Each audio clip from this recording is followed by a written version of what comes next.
ଡଙ୍ଗାରେ ବର ପାଣିରେ ବରଯାତ୍ରୀ। ହଁ ଦର୍ଶକ ବନ୍ଧୁ, ଗୋଟିଏ ପଟେ ଅଦିନିଆ ବର୍ଷା ଲାଗି ରହିଥିବା ବେଳେ ଅନ୍ୟପଟେ ବନ୍ୟାର ଦାଉ ସାଜୁଛି। ଏହି ସମୟରେ ବନ୍ୟା ଘେରରେ ରହିଛନ୍ତି ଅନେକ ଲୋକ। ତେବେ ମୟୂରଭଞ୍ଜ ଜିଲ୍ଲା ସାରସକଣା ବ୍ଲକ ସିର୍ସା ଗ୍ରାମ ପଞ୍ଚାୟତ ନେଦା ଗ୍ରାମରେ ଜଳାଶୟ ହୋଇଥିବା ବେଳେ ଲୋକଙ୍କ ଘରେ ପାଣି ପଶିଯାଇଛି।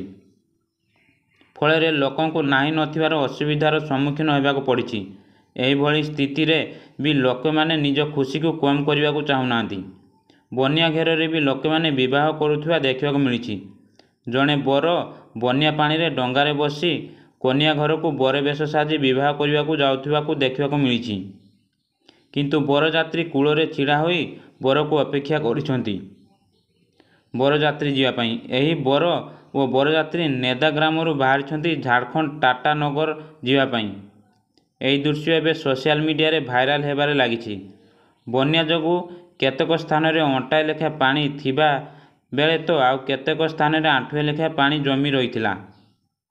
ଏହିଭଳି ପରିସ୍ଥିତିରେ ବରଯାତ୍ରୀ କେତେବେଳେ ଚାଲି ଚାଲି ତ ଆଉ କେତେବେଳେ ଡଙ୍ଗା ସାହାଯ୍ୟରେ ବରକୁ କନ୍ୟା ଘରକୁ ନେବା ପାଇଁ ବ୍ୟସ୍ତ।